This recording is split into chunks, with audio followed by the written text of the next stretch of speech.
watching AYV Television.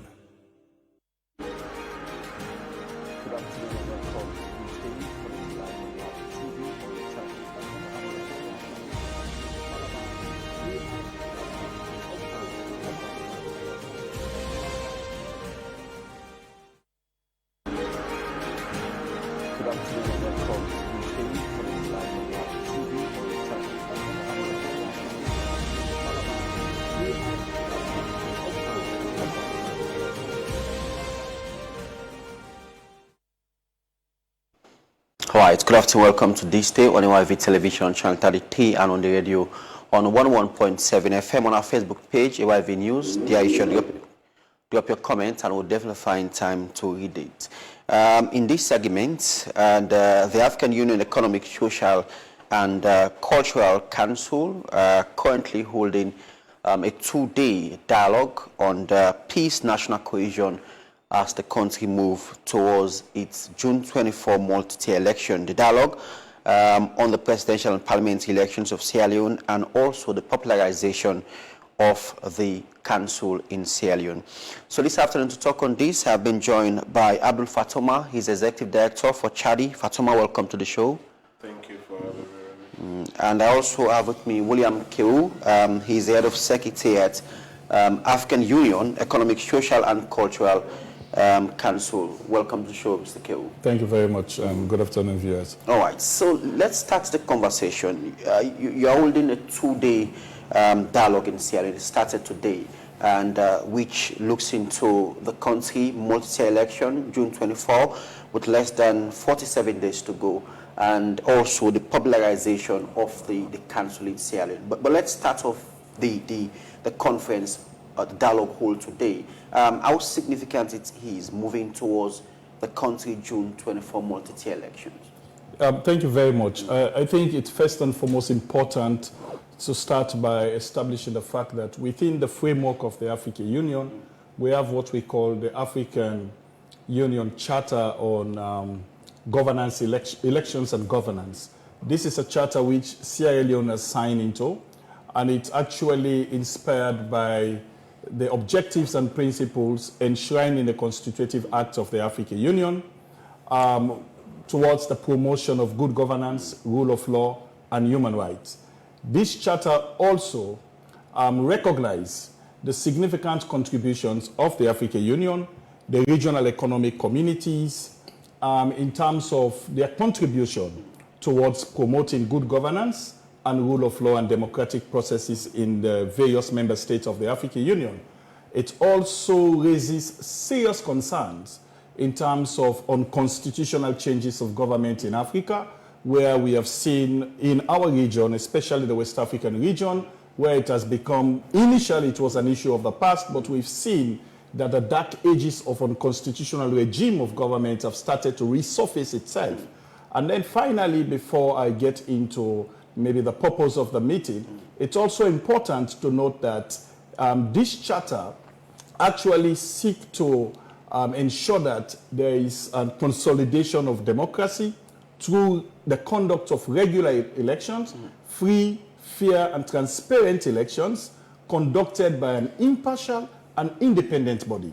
So Sierra Leone being one of the countries that have actually signed and ratified this charter, it is important as the African Union for us to engage with Sierra Leone, various and relevant stakeholders such as the civil society, the media, the judiciary, the armed forces, the security sector, and the security architecture in Sierra Leone on how they can present perspectives on the readiness and preparedness of the election management bodies in conducting free, fair, and transparent elections. So this is the reason why we are here for the first 2 days, so that we have a dialogue with relevant stakeholders, including the Religious Council, the political parties registration, the judiciary, the Electoral Commission, and the government as a whole, and the African citizens through the representation of civil society, so that we have a dialogue to ensure that at the end of the day, at the beginning of the process, during the elections, and post-elections, we're able to conduct it in a manner as guided by the principles and objectives enshrined in the Charter. You spoke about some of the treaties, countries to sign. And but how normally the council do operate in terms of signing treaties, like for example, how we should be able to maintain peace and the rule of law in a country, but following, those treaties being signed by countries is also very significant. How the council do follow up on that and ensure that treaties being signed by countries, they adhere to it? The African Union Economic, Social and Cultural Council is an advisory organ of the African Union. It is established under Article 5 and 22 of the Constitutive Acts of the African Union to serve as an advisory body to the AU, which simply means it provides advice on various socio-economic and political issues that the African continent is confronted with. The second mandate of the organ, it's actually towards working towards the popularization of African Union programs and processes. So how do we ensure that you bring the African Union closer to the people and the people closer to the African Union in the form of a people-centered and a people-driven African Union? So when you look at the objectives of the African Union, or more specifically the vision of the African Union, it's a people-centric vision.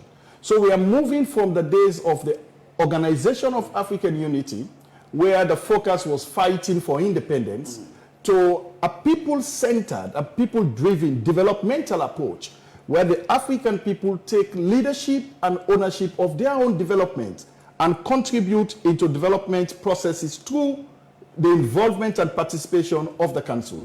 So in specific response to your question, they have an advocacy role.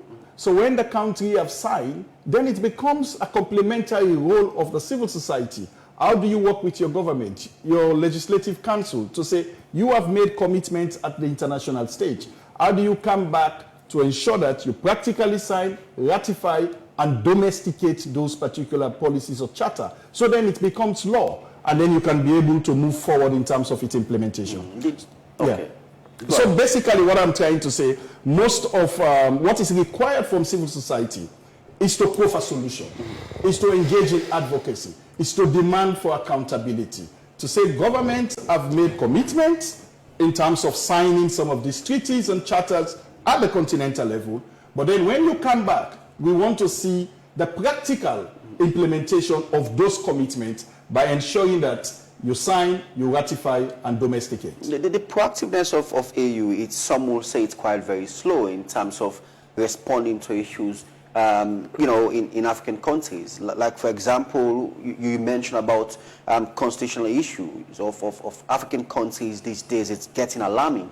But how timely the AU in terms of responding to some of these issues, across Africa? I think it's about understanding the infrastructure or the structural arrangement of the African Union. I'll give you a typical example. Sierra Leone is conducting elections. The AU has been here in terms of the pre-election assessment process to be able to understand some of the political dynamics with regards to the elections as an early warning mechanism. So where there are tensions, the AU would have the process of starting to take the necessary remedy on it. Then during the election, the AU will be also as part of the observer mission and also providing technical support where necessary. And there is also the post-election phase where you're able to learn from your implementation for best practices and also for replication and contribution to political stability in the continent. When people say the African Union is slow, we have to understand the structural arrangement of the African Union. The highest decision-making body of the African Union is the Assembly of Heads of State, which simply means it is the heads of state that make the decision. The Secretariat is basically to facilitate and coordinate the implementation of policies and working with relevant players such as the media, who have an accountability role to play, working with the civil society, which also have an accountability role to play. So African Union is an holistic institution which include both the citizens, the leaders, and all of us. And therefore, we can only play our part from the various standpoints in ensuring that we contribute to the Africa we want. Is only when elections are coming? Not at all. I mean, you will agree with me that during the Ebola situation in Sierra Leone, the mudslide, even with the present COVID-19 situation, we have seen how African Union, as a continental body, have supported their various member states. In fact, in terms of institution or continental body that has played pivotal role in ensuring that they contribute towards addressing critical issues such as the COVID-19. The AU is a typical case example. We see the supply of vaccinations, we see the supply in terms of kits, test kits and the likes. We see how they also support in terms of training and development and capacity building of our medical experts in order to confront and address issues related to the COVID-19. So it is not only on elections. The AU deals with various thematic issues. So social issues, political issues, economic issues, and many other issues, trade-related issues. There are various programs that we engage in. My office is basically looking at how civil society organizations can interface and build constructive working relationship with government and relevant institutions at country level and see how we can contribute to development. Okay, I'll come back to you, Carew. Let me bring in Fatoma into the conversation from the CSO point of view. And you're actually partnering with the council in order to ensure that peace and the rule of law is implemented when it comes into election. And you have been working closely and with regards to election issues. But how significant is this to Sierra Leone as we move towards the election? Yeah, I'll borrow from your words exactly that it is significant, and we start seeing our regional organization like the AU working directly with civil society organization in order to create a platform to minimize tension in our countries, and especially Sierra Leone during elections. And you know, creating a platform, having religious leaders, women's group, persons with disability, the media, and the larger civil society, and the security sector, EMBs and the judiciary, for them to actually share their ideas as to how exactly they are prepared to ensure that there is a peaceful election. And we should appreciate that as a country, that you know, we have our regional body watching our back, that, you know, we started feeling tension in our elections, but a lot of work has been done, like you rightly said. We have been doing this thing, you know, during by-elections and before the elections.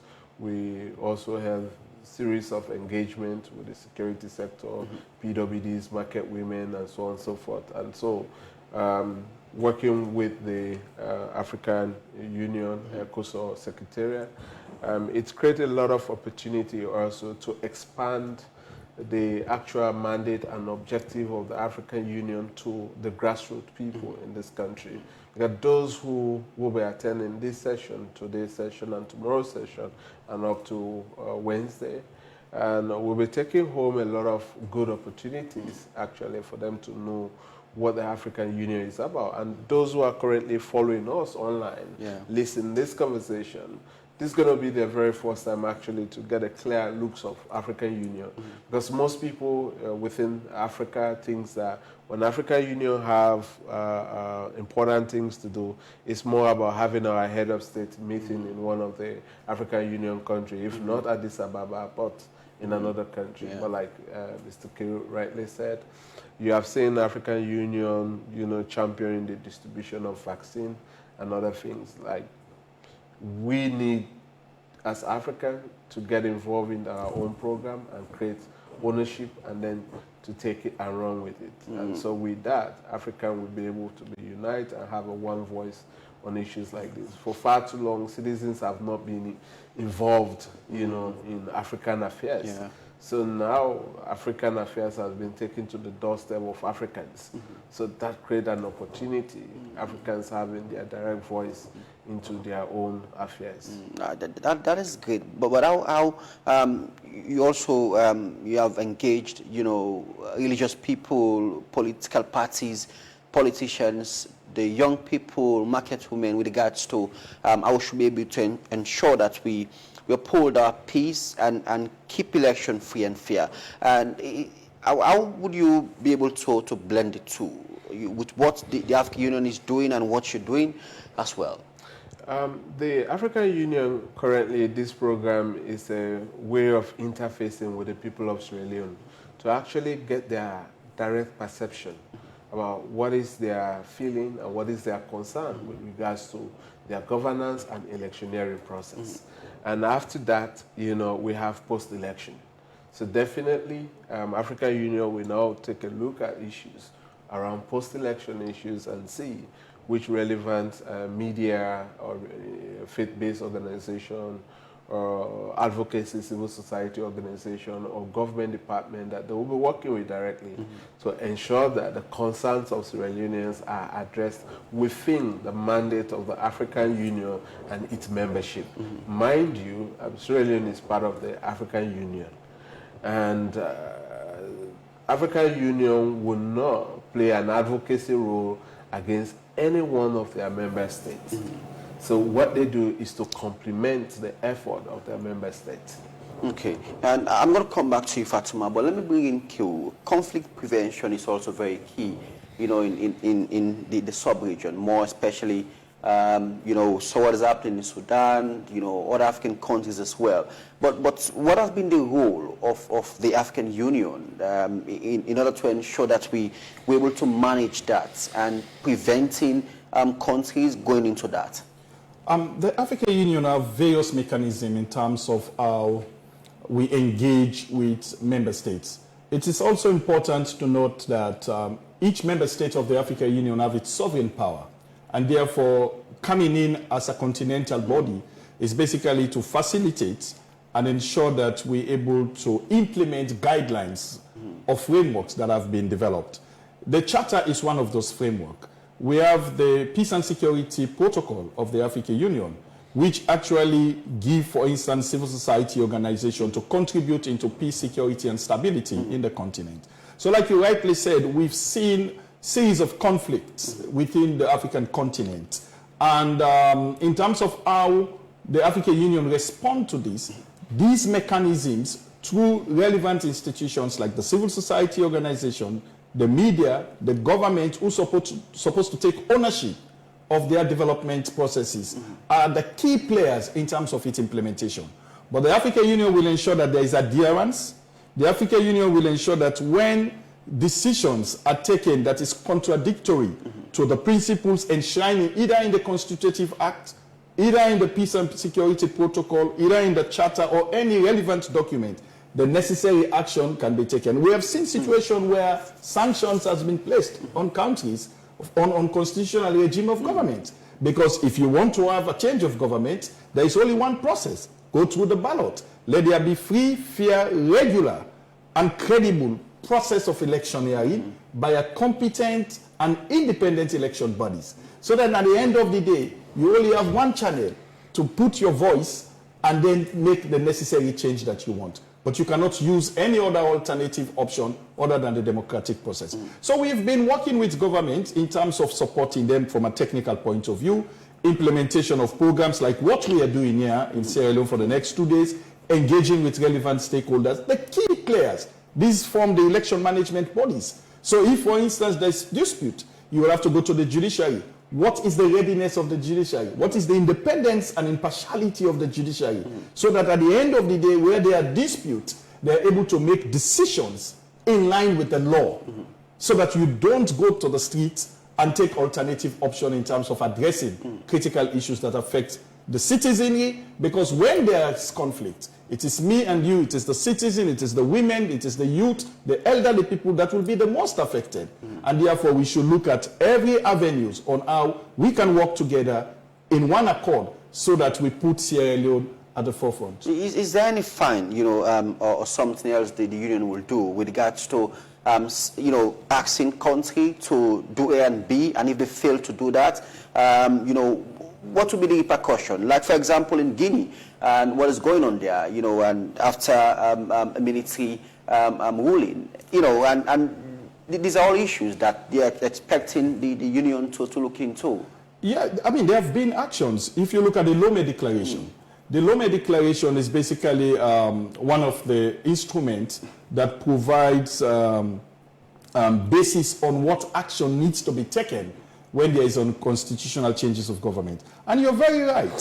Citizens were asking questions. Where was the African Union when there was a change of constitution for a particular government to stay longer in power. But there are times some of these engagements are not openly being discussed, but not necessarily that they have not been engaging. There have been all this engagement. But one thing you have to get in mind is the fact that you have the sovereign power. The AU as an umbrella body will only ensure you facilitate and provide guidance for adherence to the policies that you have signed and committed. But they don't have the sovereign power to come into the country and say, this is what we're going to do in terms of you changing or you moving. No, there is a limitation on that. But we have standard procedures like sanctions, stopping you from participating in the programs of the African Union. You are sanctioned, you will not participate in any official engagement of the African Union. It's one. That we've seen embargo, and I think Sierra Leone has faced it during the war, when the African Union and other international organizations sanctioned Sierra Leone. Because that time there was war, there was unconstitutional changes of government, and therefore, if you don't go through a democratic processes of electing a government, then the full force of the law, in line with the Peace and Security Protocol, then came into effect, whereby you will be sanctioned from participating in the election, and at the same time, in development processes of the African Union, and at the same time, the African Union engages with stakeholders at country level, so that you don't just leave it there to say, we have sanctioned you, and therefore you can deal with your issue all by yourself. How do we engage with these stakeholders? One, to be able to identify the solutions and find a sustainable solution towards the problem. So we've been doing that in many of our engagements with member states of the African Union. All right, then let me come back to you, Fatoma. How can we ensure, the advocacy, the awareness raising for countries to be able to uphold constitution instead of them being violating their own constitution? Well, it's all about involving citizens. And government have to create a platform of dialogue to minimize tension within government and citizens. And government have to create a channel where they communicate, their policies, what they intend to do, what they have done. And citizens need to be aware of, government affairs, what is going on. I mean, we are not talking about highly secrecy issues, but we are talking about social development issues. When citizens feel excluded into state affairs, then it starts boiling, the discontent level among citizens, and they feel that they don't belong to that country, even though within their minds that they are citizens of that country. So citizens don't feel to be left out. And with that, government also needs to respect. I mean, it comes with our brothers who are in politics, our brothers and sisters who are in politics. They choose to be in politics, but they are with us. So it's also about us, citizens, holding them accountable, informing them. But you see, in so many African countries, the option left with the civil society and the media. And you have some African governments that will capture the media, will capture civil society, and the critical civil society will not actually have the platform to engage the citizens and inform them about the negativity part of the government. So definitely government will be able to work out over its citizens. And some of these things have been done in partnership with government development partners. In some of these countries, you cannot say there is no presence of the EU, there's no presence of the, USAID or all the Western countries. They still continue giving, economic support to this African country. But then this African country face challenges with their own citizens. So, I mean, this comes into play when you start asking your civil society, are they fair? Can you also ask those who our government prefer or regard as, development partners, or we African citizens, feels that they are moral guarantors? How moral are they to, our sufferings when they dine and wine with our government, across Africa to ensure that some citizens are completely left out in developmental processes? So like what the AU is doing now in terms of bringing in civil society participation in African governance conversations. It helps to create a lot of opportunity to remind our head of states across Africa that these are genuine concerns from the people.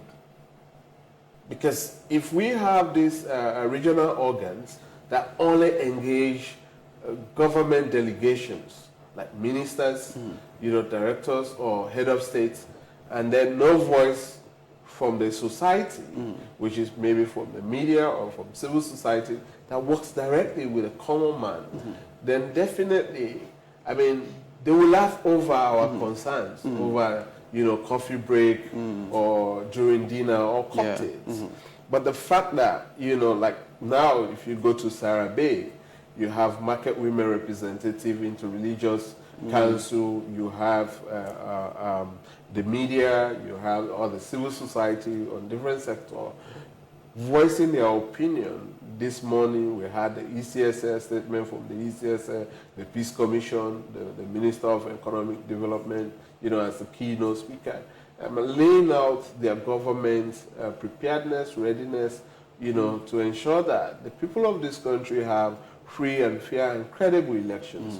Because what is more matter to every Sierra Leonean at this stage is for us to have a credible, free and fair and a peaceful election.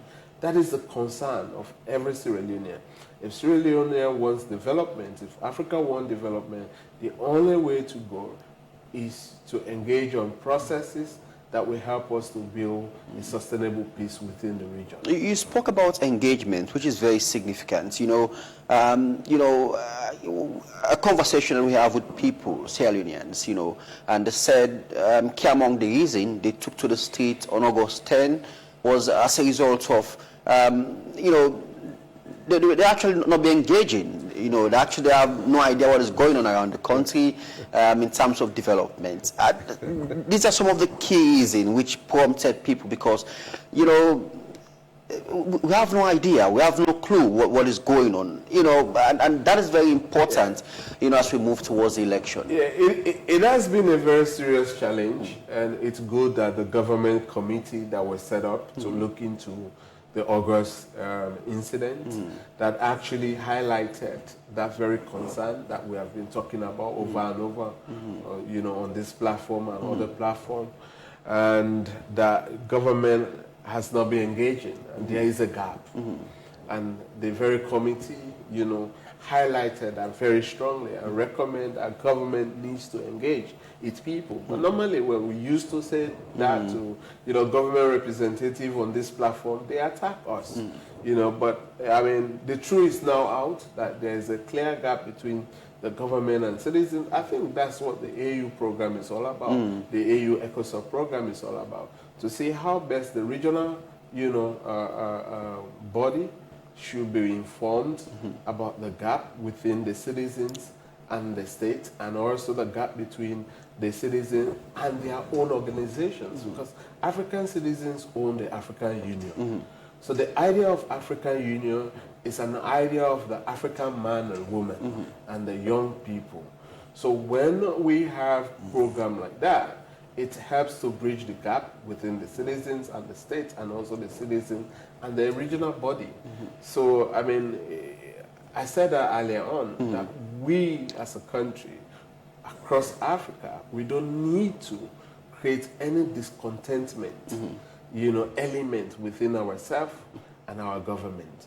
So we have to work very hard to ensure that our people are well informed about governance affairs, about development affairs, so people will feel attached and feel belong.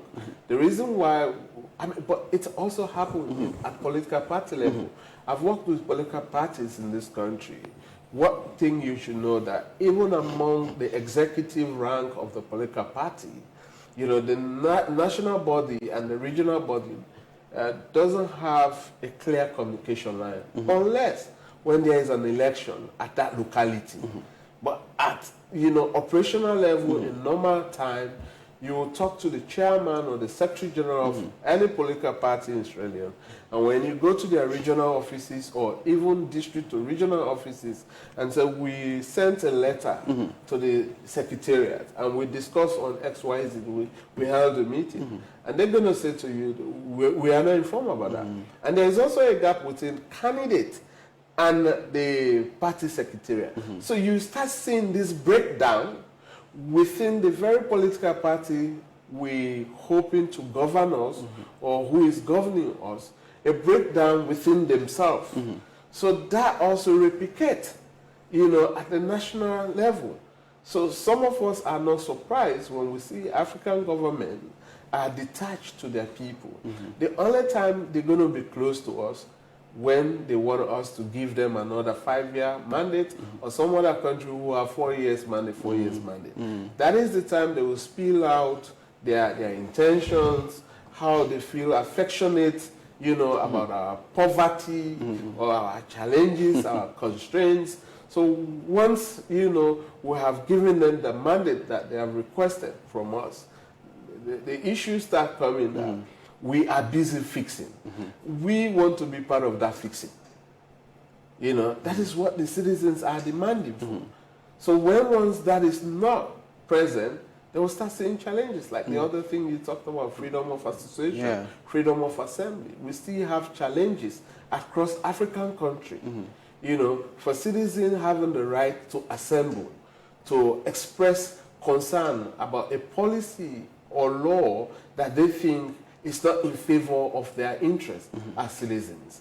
So African government, the fact that they believe that that policy or law is in their own best political interest, they're not going to give the citizens the voice. So those suppressions and other challenges are a huge concern across the African country.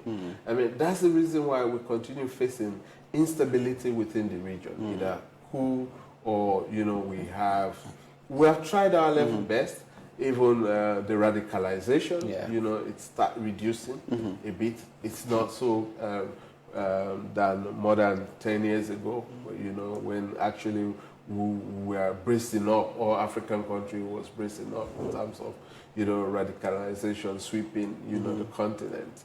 But we have tried our best collectively.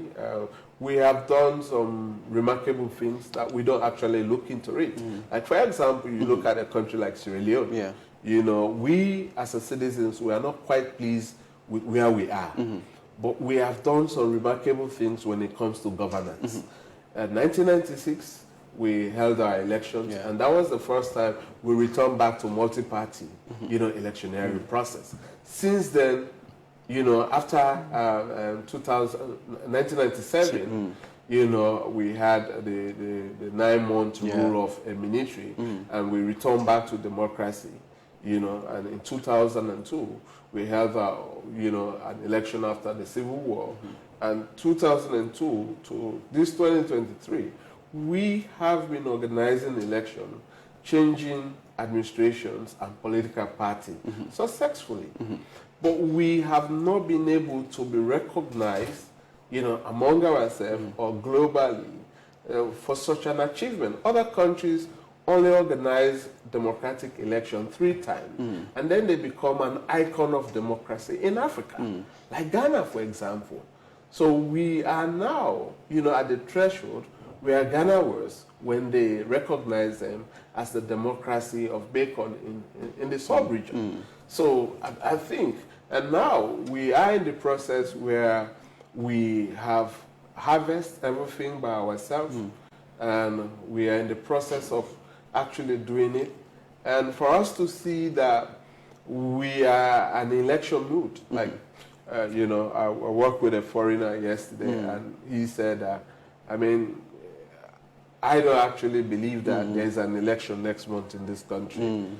He said, but in my country, we can't sleep, we can't eat. When there is an election, you start seeing the atmosphere.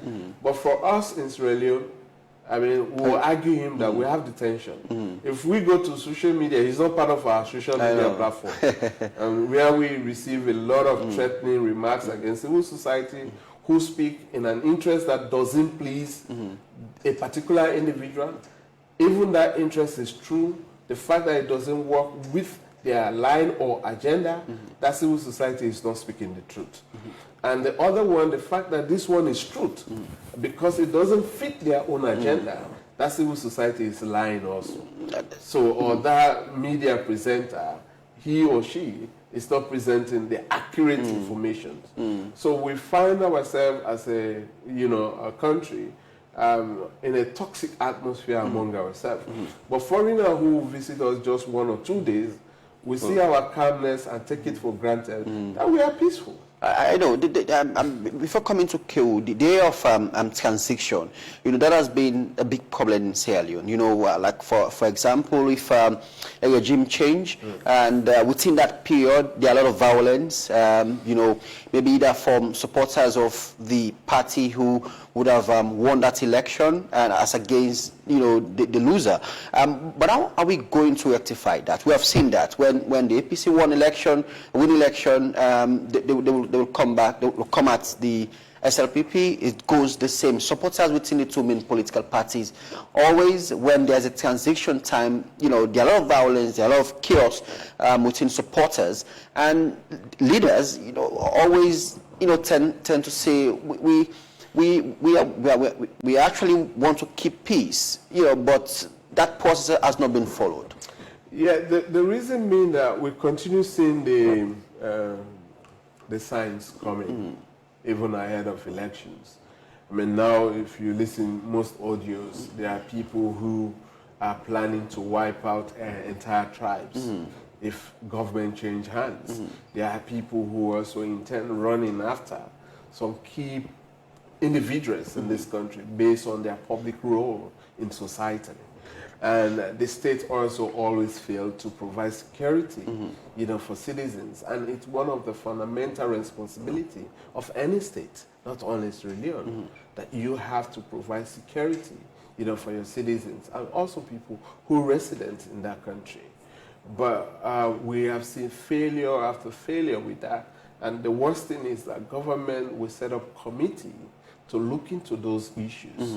I could remember very well when the Peace Committee was set up, few guys who are now running for offices, they were part of that committee, both from the opposition and the ruling party. I mean, we never received a report, about the outcome of that committee, what was set up. That would have helped citizens or regional bodies like the ECOWAS, the AU, to continue engaging government strongly to look into those recommendations and findings, from that committee, a joint committee from the two political parties that people are killing themselves over. So it was good that they have a mixture of people coming together to actually investigate and bring out findings and recommendations.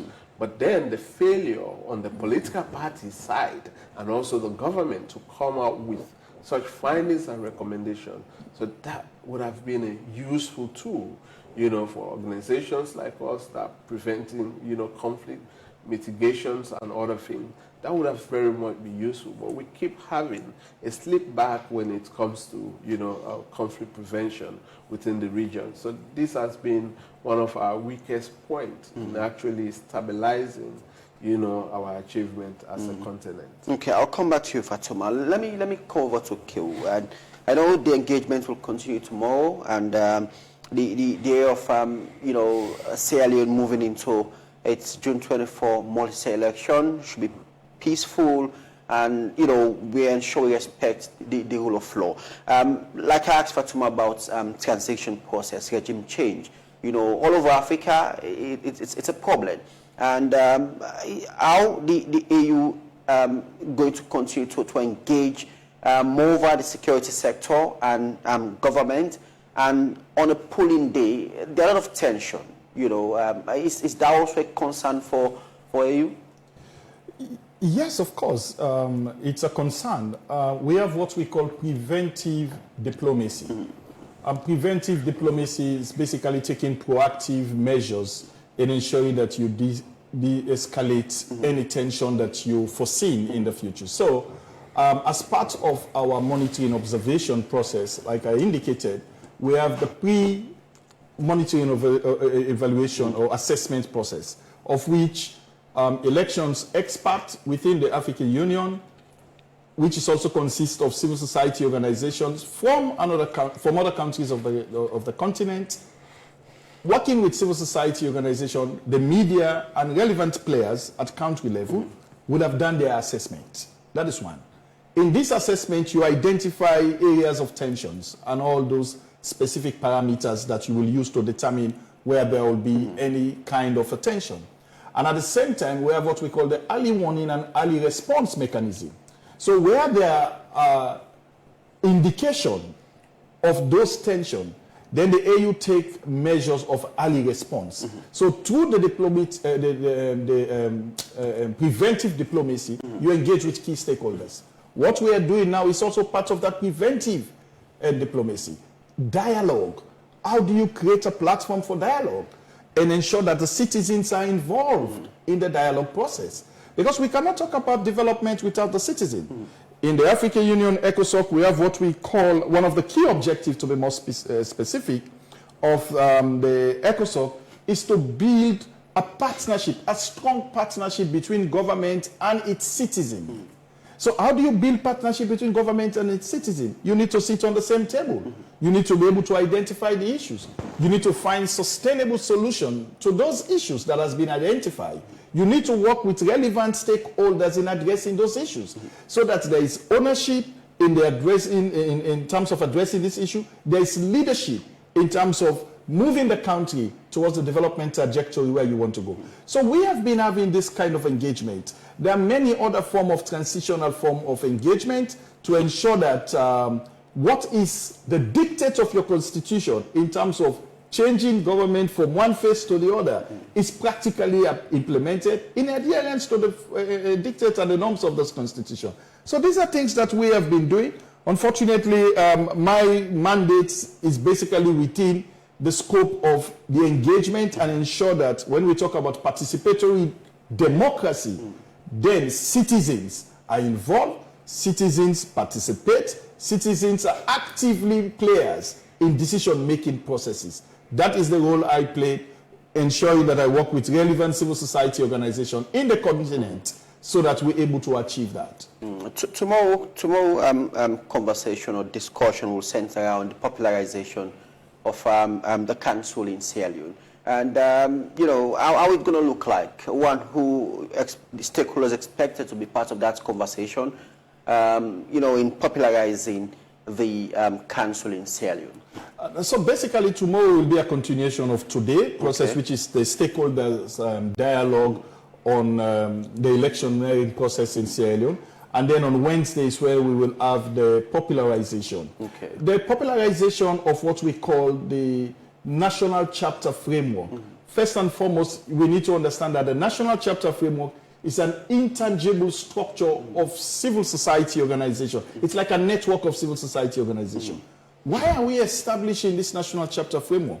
We realize that there is a gap between the policy level and the grassroots. So when you are making decisions at the policy level, is it informed by the contextual dynamics at the grassroots level? Do you understand the fundamental issues, the felt needs of the African citizens at the grassroots level? So we want to see a connection as to how we connect the dots from the grassroots level to the policy level, where at the policy decision-making table, you are making informed decision that is in line with the needs and aspirations and concerns of the citizen. So the national chapter will play that critical role. One, the national chapter will also play the role of popularizing AU programs and policies. We are talking about the African Charter on Democracy, Elections and Governance.